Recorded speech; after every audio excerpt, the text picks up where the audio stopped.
தமிழ்நாடு சட்டமன்ற தேர்தலில் சட்டவிரோதமாக வாக்களித்து வெளிநாடு வாழ் குடியுரிமை பெற்ற 17 பேர் கைது செய்யப்பட்டனர். தமிழ்நாட்டின் அண்மையில் நடந்து முடிந்த சட்டமன்ற தேர்தலில் மொத்தமாக 85.15% வாக்குகள் பதிவாகின.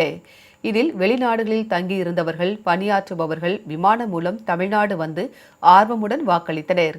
இந்த நிலையில் வெளிநாடுகளில் குடியுரிமை பெற்றவர்கள் சென்னை, திருச்சி, கோவை, மதுரை, திருவள்ளூர், செங்கல்பட்டு, காஞ்சிபுரம், விழுப்புரம் உள்ளிட்ட இடங்களில் தேர்தல் விதிகளை மீறி வாக்களித்துள்ளனர்.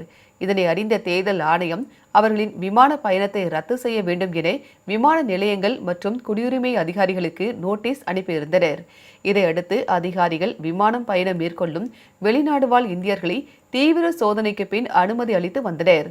சென்னை விமான நிலையத்திலிருந்து கனடா, இலங்கை, ஆஸ்திரேலியா உள்ளிட்ட நாடுகளுக்கு செல்லவிருந்த பயணிகளின் கையில் அழியா மை இருந்ததை கவனித்த சுங்க அதிகாரிகள் அவர்களிடம் இருந்த பாஸ்போர்ட்டை வாங்கி சோதனையிட்டனர். அதில் 15 பேர் வெளிநாடு வாழ் குடியுரிமை பெற்று இருந்தது தெரியவந்தது. இதனைத் தொடர்ந்து அவர்களை கைது செய்த அதிகாரிகள் விசாரணைக்காக போலீசாரிடம் ஒப்படைத்தனர். இதேபோல் 2 பேர் மதுரை விமான நிலையத்திலும் தடுத்து நிறுத்தப்பட்டு விசாரணைக்கு உட்படுத்தப்பட்டுள்ளனர். அவர்கள் எங்கெங்கு வாக்களித்தனர் என்பது குறித்து தீவிரமாக விசாரணை நடத்தி வருகின்றனர்.